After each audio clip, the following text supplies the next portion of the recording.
everyone, and welcome to Real Life Talks. I'm your host, Yvonne Heath, author of the book Love Your Life to Death and founder of the I Just Showed Up movement. So joining me today in the studio is Suzie Addison-Toor. I got that right, didn't I? Did. Oh, yep. I did it. Thank you so much. Thanks for being here. I know you have a very busy schedule, but I'm so excited to learn more about, I've got your title here, Director, Center for Change Making and Social Innovation at Georgian College. You got it. What a wonderful title. Mm-hmm. So Suzie, what does that mean? Tell us all about it. Well, Georgian College has 3 different centers geared around supporting innovation, so an integrated innovation kind of model. Okay. Our center in particular supports social innovation, but because Georgian College has just achieved its designation as a Changemaker Campus, we incorporated the change-making title into the Center for Change Making and Social Innovation. Amazing. So what does that mean they have? It's from the Ashoka Designation, is that correct? Yeah. That's what they're the only campus in Canada? Yes. A college. Only college The only Canada. college in Canada Yes. with that designation. Yes. So what is Ashoka and what does it mean to have that designation? So Ashoka is the largest global organization that supports social innovation education in the world. Okay. We have worked with Ashoka for about 3 years, and Ashoka specifically has a part of their organization that supports post-secondary institutions, because they see post-secondary institutions as being hubs and communities where social innovation can happen. So through partnerships, reciprocal partnerships in particular, working with students, working with school boards, Ashoka sees that post-secondaries are a place where good things can happen. Absolutely. And so what they do is that they look for post-secondary institutions across the world that are emanating or using education to imbue social innovation through the community. We were honored to go through the process of the designation through about 1.5 years, and we were successful. So right now we're the only college, but we do join 5 universities in Canada, Okay. including Simon Fraser, Ryerson, Mount Royal, and Royal Roads, to name a few. Wow. So let's just go back a bit. Social innovation. Yeah. What does that mean? So social innovation are basically ideas that are system changing that have uptake. So they can be small ideas that change a system, or they can be very large system changing ideas that have an uptake. And when you talk about social entrepreneurship, it's related to social innovation because sometimes those ideas can be monetized. Right. So a social enterprise would be a business, right? That it can be for profit. It doesn't have to be not for profit. So social entrepreneurship has very, very many definitions, but in terms of the basic model, it is a business that has both an economic and a social or environmental value. Okay. And I love that Ashoka sees post-secondary education. Our young people, our change makers, let's start there because they are the future, right? And if they start seeing that they can create change, then how wonderful for all of us. Yes. And so we are working in terms of that, those students that are coming into Georgian College. We know that this is one of the first generations that is coming through our school boards that have always had recycling clubs, that have always had social justice clubs, that have always had me-to-we adventures. Right. We know that these students are socially active and want to contribute and want jobs in the future that are balanced in terms of work-life balance, but also give them an opportunities to give back and have meaning in their careers. Wow, and that's, and also, of course, the changes from when I went to school. There's now LGBTQ support. We talk about mental health, ending the stigma, bullying, zero tolerance. So none of that when I was in school was a part of society or the curriculum or anything, and so that's also part of change, isn't it? It's also part of change making, and you'll see our students, they're the ones that are starting the clubs and the initiatives and asking our administration to look at different policies, to look at access. So it's really these students that are coming through that really are the change makers and helping us make change in terms of our systems as well. Well, isn't that extraordinary? I know, it does. It gives me goosebumps in terms of the joy it brings not only to the students when they are seeing that change can happen, but also to the framework that we're building at Georgian, because we are allowing the change to happen. And what I mean by that is sometimes our own structures and our own policies can be the structures that impede change. Sure. So a lot of allowing change to happen in a change-making environment is to look at our own systems and take away those barriers so that things can happen and things can change for the better for both community and the students. That is music to my ears, because I will tell you, one of the things that just drives me crazy when I hear is, well, that's just the way it is. Yeah. That's the way it's always been.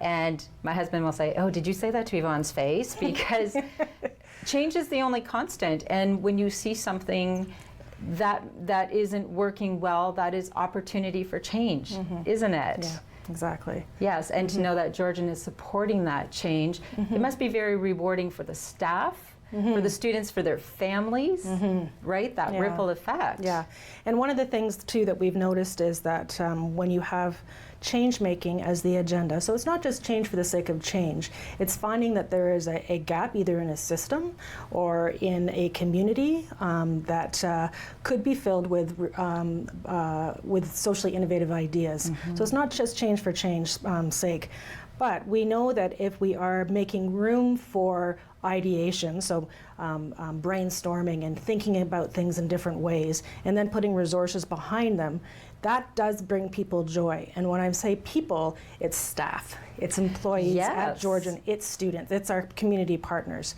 And that together helps us ensure that we have a purpose-driven organization. So everybody's connected by this mantra or this culture of change making. So it's pretty fantastic. That is fantastic. So are there some stories or anything that sort of stands out for you that... Sure. So I can tell you about our community impact labs that happen at the Aurelia campus. This is a field placement alternative for students in our community safety and human service programs. So students spend 2 days a week in the lab and then 3 days in their academic courses. What the lab does is uses human-centered design thinking to look at a social issue and then hack it. So what that means is looking at it from many, many different angles. So the social issue is understood by the consumer before the ideas for solving or contributing to a solution occurs. And so, for example, this year what we did is we tackled food insecurity, and we partnered with 8 different community organizations. So the school board, we partnered with Twin Lakes, for example. We partnered with the Sharing Place, which is the food bank in Aurelia. We partnered with a long-term care facility, et cetera, et cetera.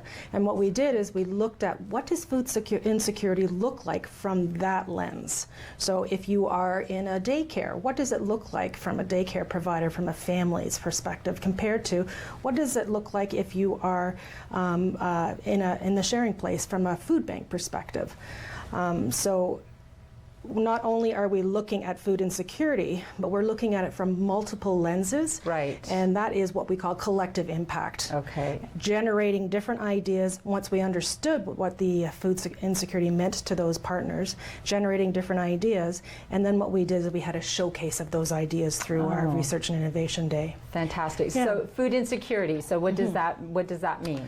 So food insecurity is a very broad term. I think people automatically go to the lack of food, but it's also about stigma. It's also about people not want, so high school, for example, people not wanting to eat in the cafeteria because of body image issues. People becoming food insecure because of parents losing their jobs. People being food insecure because they move out of their family home for the first time and don't know how to cook. So many different issues. So we really looked at it from a very broad perspective and understood the complexity of food and health and mental health and community and social isolation. So that's very interesting, because when you get those different perspectives, you're going to say, oh, I hadn't thought of it that way, or didn't realize this would affect somebody here. I think of even our wonderful little school in Port Sydney where they had healthy snacks, and I think in the beginning it was for children who maybe didn't have enough to eat. Yes. And now, because to remove that stigma or that feeling of standing out because you don't have a great lunch, everybody gets a healthy snack. Yes. And that's what they do at Twin Lakes too in the high schools, is that it's for everybody. It's so for it becomes a place of community gathering rather than a place of not people that do not have. It becomes a place of connection. Right. Yeah. So the ideas that the students generated was encased in a program or a showcase called Nourish. And so the students, because we only have them for 2 years, because most of our programs are diploma programs, right. We do have many degrees, some engineering degrees in partnership with Lakehead, for example, and postgraduate. But these students in particular were diploma students. So they presented their ideas and entered them into a repository, a website repository, so that it becomes open source, so other people can then add to the ideas. Oh, that's so we're hoping to fantastic. have a community conversation around these ideas of food insecurity, isolation, et cetera, et cetera. So it's quite fabulous. Well, that is so brilliant because, again, you're empowering young people to have a voice and say your opinion matters, your ideas matter, and then to open that up to other people to say, okay. And invite people into the conversation. Oh, that's just so brilliant because, again, we need to be a society that says if you see something, do something about it, even a small little thing. And of course, in this day of technology, you can open it up. Yes, that's right. Oh, that's so exciting. So to get this Ashoka designation, was this a difficult thing with this? Yes, it took a lot. So the designation is a college-wide designation. So it's a systems designation. So what that means is that we had to put together what's called a change team, and that was representation of all people from all over our campuses, our 7 campuses. So we had representation from the community, our board of governance, our students, our faculty, our staff, our senior leadership, everybody around the table looking in on the system to see what was going on. So what courses do we offer that offer opportunities to learn about social innovation and entrepreneurship? What co-curricular or what things happen outside the classroom? What kind of policies do we have? What kind of resource allocation do we have? So we had to look at everything to make sure that we were authentically setting up a system to allow these change-making opportunities for students to happen. So once that analysis was done, the lovely thing is that you become part of the Ashoka network, which allows us to get feedback from other schools that are doing good work. So we were able to get some ideas from other changemaker schools across the globe, but also other schools were able to take some of our ideas. And it's very reciprocal. They came in and toured around and breathed life into our ecosystem, so they wanted to see the document in real life. And they met with students and they met with community, and they saw some of the programs that we were running and some of the results of some of the research that we were doing. And then we had to be interviewed with seven different people interviewed us at a selection panel. Really? And so when I say us, it was my colleague Tracy Mitchell-Ashley, who is the change, my co-leader. Okay. So we went down and they just asked us tons of system questions and to ensure that this was an authentic ask and yes, that you could, So it sounds like quite a process. Yeah. It's not to be taken lightly. And we got presented the Ashoka designation in Boston, which was the global conference in April. So it was very just fantastic. This past April? So we actually got designated in April. In August. But the designation is officially given out to you at the conference, so that you can be there with your colleagues. Oh, that must have felt so good It was great. That's fantastic. And very well shared because it was the work of everybody. Yes. It was a work of many different departments and many different ideas and students and faculty and staff all together. So it was a real wonderful thing. Amazing. And how were there many people at this conference? The Ashoka, it's called the Ashoka Exchange. There was probably 750 people there. And they're all interested From all over the world. Yes. Yeah, all interested in social innovation and that education. is so all interested in incredible. using education for change. Yes. And isn't that just, it has to be so inspiring, because a lot of times when you want to create change, you feel a little isolated in it. And that's where I think that this is such a brilliant movement, because to know that anywhere in Georgian College, if you're talking about an idea, it's going to be well received. Let's talk about your idea. Exactly. Yes. There's also a parallel to when you look at change making and social innovation.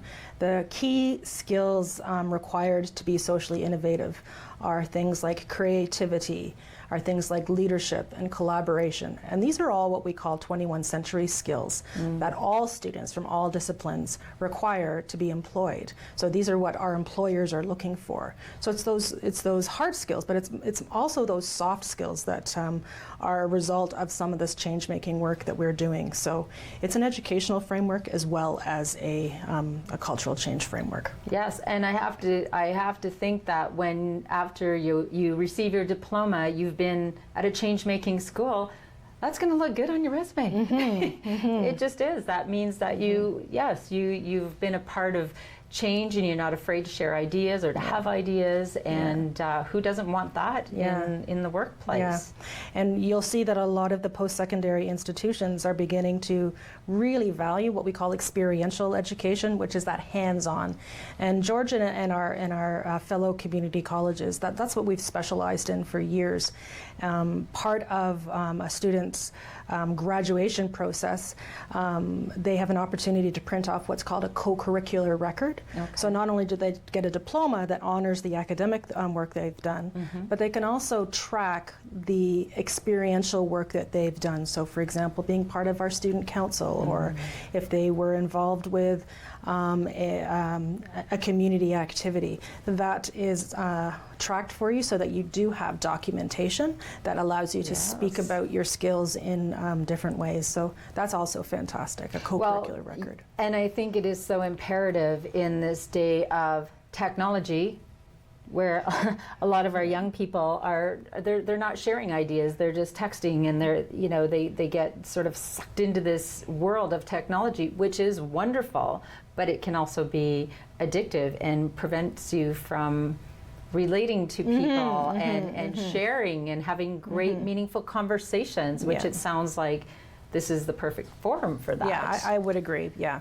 And of course, part of change making is always how do we engage with technology in a way that can help make change? So if you're looking in nursing or in IT or in engineering, how can we use some of those technologies to help change systems and improve systems for either patients or consumers or for environmental purposes? So there is that balance of really embracing technology so that we can use it to change systems, but also be very aware that we need to continuously practice our communication skills and our emotional intelligence. Our humanness elements. Yes, absolutely. And it is about balance, isn't it? Because again, technology is an incredible gift, and that means that you can have a global movement from your living room. Yeah, it's true. Right? Yeah. And create that be connected change. to all of those.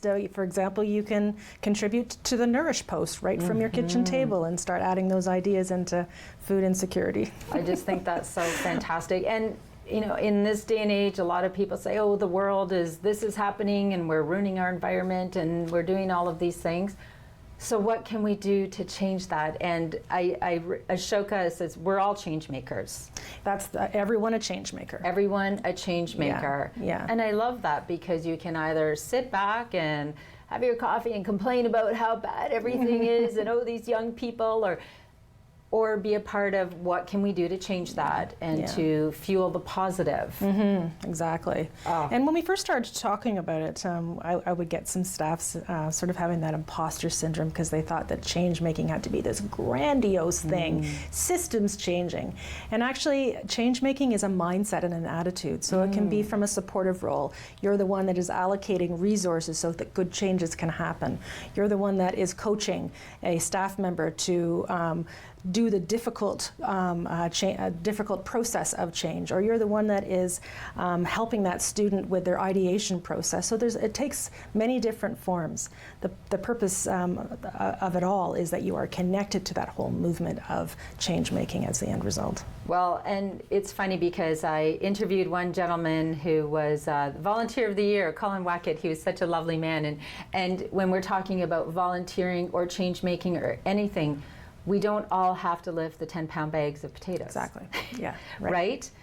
We need a techie person. Yes. That's not me. Yes. I want to have a meaningful conversation, and then I say to my husband, okay, dear, this is a tech thing. That's right. That's your section. Yeah. But we need every piece of that, don't we? That's right. And we can all contribute to the change making.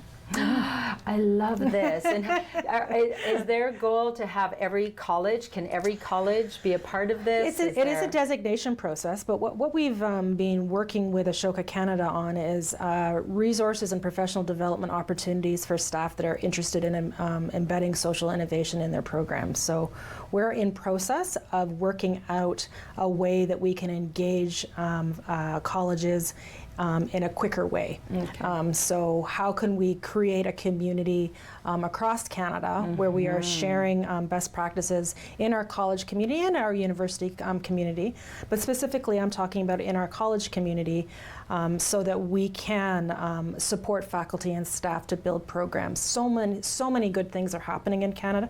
At the college level. It's just a matter, as I said before, knitting everything together so that we have a common purpose, and when we have a common purpose, we can help each other amplify, but also support. Yes, in and terms learn of making from good things happen. Yes. Yeah. So when you say a lot of good things are happening, what are some of the great things happening? Oh, there are social innovation incubators happening all over the place. There are and fantastic programs going on around truth and reconciliation. There are fantastic programs going on around pitch contests, around entrepreneurial ideas. There's fantastic ideas going on, as I said, the experiential learning partnerships that are happening with community organizations to ensure that students are getting outside the classroom and helping in the community on very innovative projects. Yeah. So colleges do this very, very well and have done for years. That's so great. Yeah. So Social Innovation Incubator.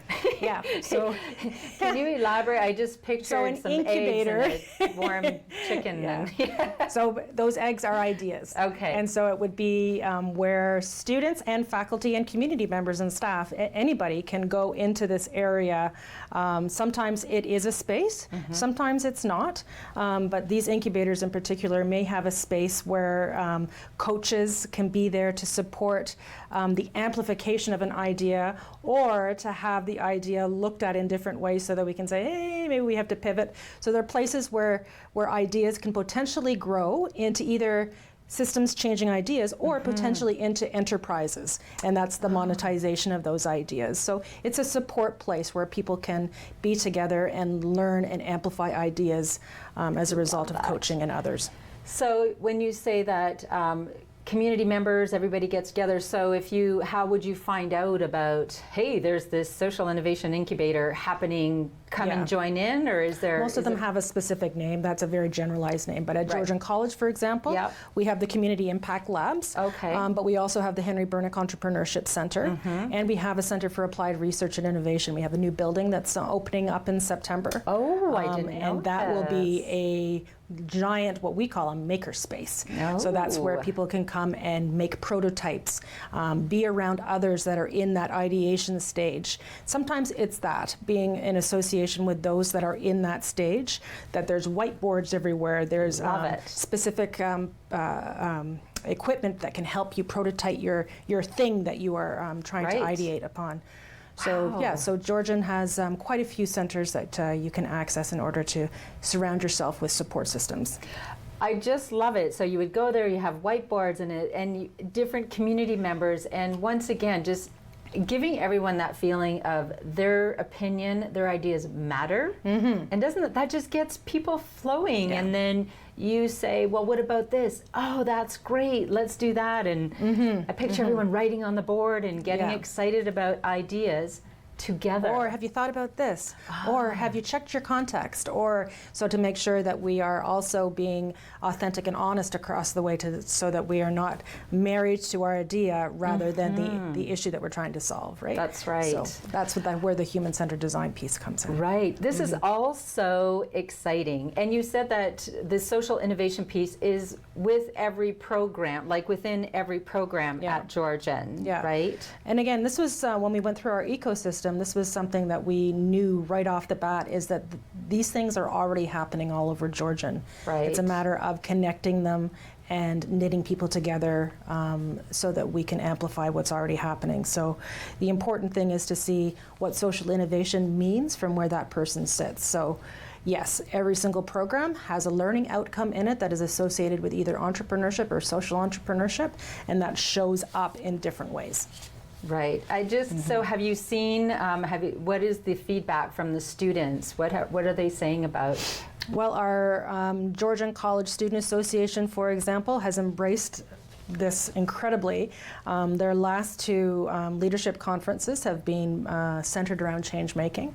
In the Barrie campus, we have a new director position in the student council called the Director of Change Making. Oh, I love that. This is the heart and soul of what students are all about. So this is so it's been exciting. a lovely partnership with them. Wow. So where do we get information about this? Where can people learn more about it? You can simply go on our website. Under our community tab, you'll see Ashoka Changemaker Campus. You can find out some information there. I think all of our contacts are there. Georgian College. Georgian College's website. Yep. Which is?